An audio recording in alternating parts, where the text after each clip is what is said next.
Sure. Thanks again, Ben. And again, appreciate you guys and your coverage all spring. Uh, Obviously, today is the culmination of our spring 21 season. And as I just told our team, it really starts the start of our preparation for our 21 upcoming season. So, we got through the game for the most part without injury. I think we've got maybe one major injury, which, I'll get more information here, or David Brownlee, outside linebacker, who had a really good spring for us. So still don't know exactly the severity of it, but he, I think, was the only injury that we had during the game.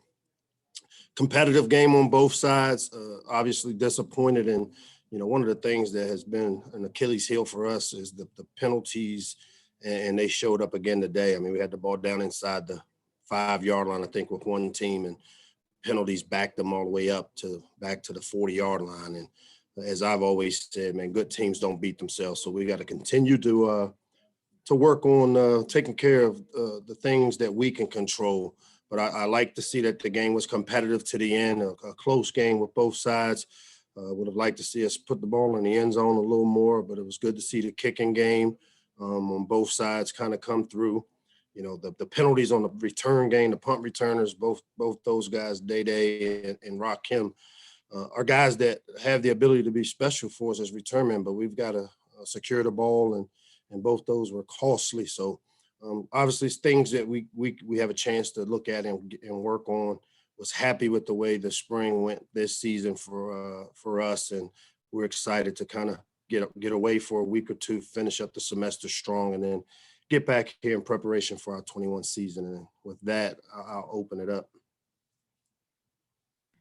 Thanks, Coach. We'll start with Daniel Oyafusi today. Hey, Mike. A couple of days ago, you spoke about the offensive line and just trying to get that down pat. I mean, you switched some guys around, but it looked like in terms of Mason, Jalen, and I think maybe Spencer, they were solidified. Just overall, what did you think of the offensive line, and what's next for getting that group settled? Yeah, I mean, obviously when we split our teams up, it thins us out depth-wise the way it did today, and it kind of showed up.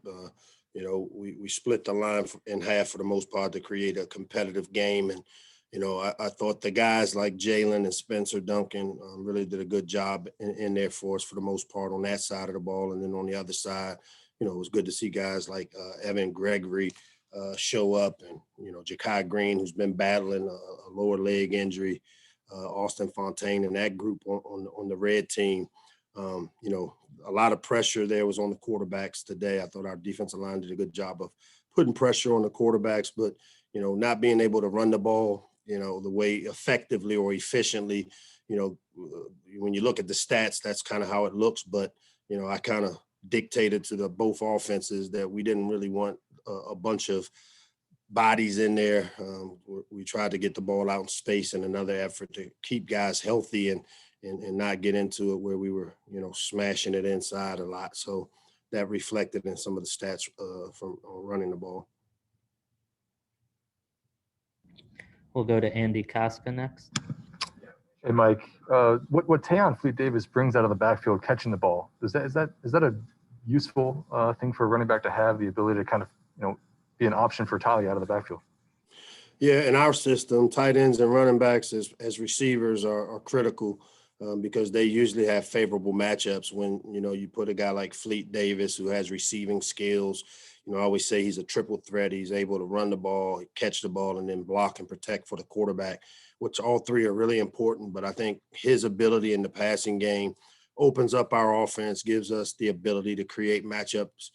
Him with a linebacker on him is a favorable matchup typically in our favor. So it was good to see the running backs and tight ends catch the ball and Chig back in the lineup again. And a guy like Corey Dyches, who we moved to the tight end position, also made some plays. And then the running backs caught the ball out of the backfield. Just to follow up on Corey Dykes, what do you like about maybe his size instead of being a receiver, being a tight end? What is good about him at tight end? Well, I think it goes back to what I just said, the matchups. Corey was a big receiver. He's a 225-pound guy that could very easily be 230, 235. And, he continues to maintain his athleticism. And, we saw that last year when we made the decision the last couple of games to play him at some tight end and some H, which again creates a little more diversity in our offense. And then the fact of his matchups as a receiving tight end, and he'll continue to get better as a blocker, and pairing him in there with Chig and being able to get into some 12 personnel stuff creates some matchup advantages for a guy like Corey, who has receiver skills, but also physical enough to play in line and do some things that we want to get done from the tight end position. Is Jay Sean okay? We didn't see him out there. Yeah, obviously he wasn't okay because he's been battling hamstring, little soft tissue stuff all spring, and practiced probably about 50% of the plays this spring, but precautionary wise, we kept him out of it for the most part. Thank you. We'll go to Emily. Hey, Mike. I was just curious in general, what did you think of Talia's performance, and maybe what would you like to see from him to do a little bit better in the red zone? Yeah, it's hard to judge because on the field until I get a chance to watch it. The thing that probably jumped out to me was a couple of throws to Dante where the ball was out of bounds, and it was a decent win down there on the field. And as I told him during the game, I said, hey, you need to adjust your aim a little bit, because with the wind blowing that way, I thought some of the balls carried on him. He's been battling a little lower back problems. So I didn't think he had the zip on the ball that he has had all spring. And he's had a big time spring for us. One of the things that jumped out when I looked at him statistically, he threw 2 interceptions all spring ball, and we had a lot of plays and we charted. So I was pleased with this spring.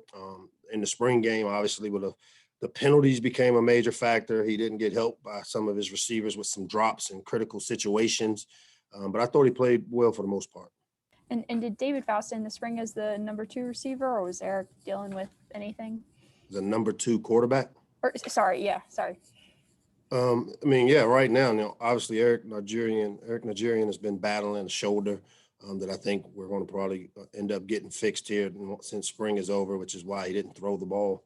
Was really unselfish this spring because, once we found out in the middle of spring that he had to have the surgery, he continued to practice. We just took the throws off of him and it helped us to push through. And it also gave David Faust, a young player that we've been really pleased with for the most part, double the reps. We went through spring with 2 quarterbacks, and David took the brunt of the reps with the 2s and the 3s. But, once we get everybody healthy and get going in the summer, we'll have a healthy competition at the quarterback position. We'll go to Alex Stacy. Hey, Coach. You mentioned a little bit earlier there with the offensive line that the D line was getting a pretty good push today. With Lattez Rogers being up there, what did you like? What did you like from him today? I thought all the defensive linemen, the pass rushers, Tez and Samo, and even the interior guys, Ami and Mosiah, all did a really good job on that side. And then on the other side, guys like D-Jack did a great job rushing the passer. For us on the offensive line, this spring we took some steps forward with protection. Again, the pressure is one thing, but when you play with a yellow jersey on, I think some of it gets kind of overblown, because that's where a guy like Leah benefits from not playing in the yellow jersey in the game when there is a little bit of leakage. He usually has the ability to make it right with his feet. So I'm not really concerned about the pressure. I was happy to see our D-line do that, but I also take into account that we've got quarterbacks that can move and get themselves out of trouble. And some of that probably wouldn't have been the case had he had a live color jersey on. And back in the backfield, Jordan Mosley led both sides with the 2 forced fumbles and and I think like 8 or 9 tackles. What did you like from him out there? Yeah, Jordan is a quiet leader for us. One of those guys that you don't pay a lot of attention to him because he goes about his business the way he does, and then he just shows up on the stat sheet. Last year was a calming force back there for us and consistent as a player on the back end, was able to get the ball on the ground for us.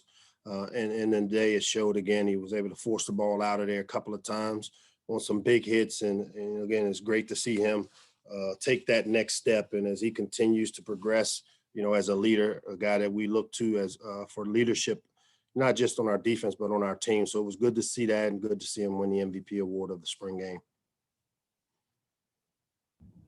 Does anyone have anything else for Coach? Andy? Hey, just wanted to check in on Mason Lunsford. What have you seen from his strides maybe this spring to, maybe have a chance at the left guard spot as a starter next? Yeah, Mason was one of the guys that we felt was one of our more improved returning players and was acknowledged as the most improved player for the spring for us. Really happy to see, but as atypical as we've said around here, it's usually a 3-year window for old linemen in their development. He's right there at that year 3 mark. And we're really pleased with where he is. He's a guy that blocks with power. He blocks low to high, plays with good leverage.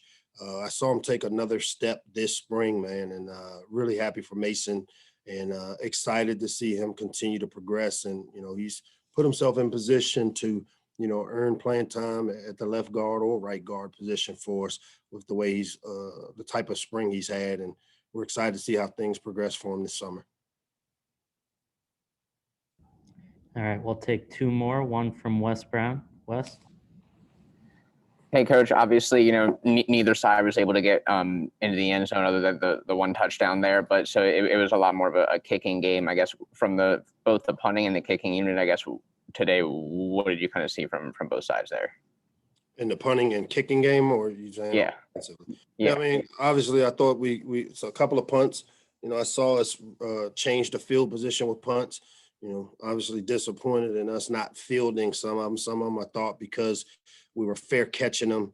They kind of lackadaisical back there with securing the ball, and it cost their teams, both Day and Rakim. So, not securing the ball and losing possessions there definitely didn't help. But I thought our punters, for the most part, did a good job pinning them in and changing the field position. And then, it was good to see, Petrino be able to knock most of his kicks through except for the one. And, he's a guy that we got to continue to see that type of play out of him because scoring points are important, and whether they're touchdowns or field goals. So was decently pleased with the kicking game. And for our last one, we'll go to Alif Kareem. Hey, Coach, just to wrap things up, wanted to touch on what you said early on about how you enjoyed the game was super competitive. How much did having the fans back help with that, and how much did you enjoy having the fans back too? Yeah, it was great to see Terp Nation back, even though it's a limited capacity, and really happy to see the people that came out, claimed the tickets, and came out to support and see what how we've progressed. And obviously today, running clock, limited playbooks and things maybe don't best reflect where we have been and what we're doing and where we're going. But I was pleased with the competitiveness of the game. I was pleased with the fans and being able to welcome our fans back. And I know our players really appreciate anytime they get the opportunity to perform in the shell in front of our fans is a good day. So, weather was good, held off for us. Hopefully we're healthy. I'm waiting to hear back on one injury, but I thought this spring was a success for us and a great culmination with the red and white game here today. Thanks.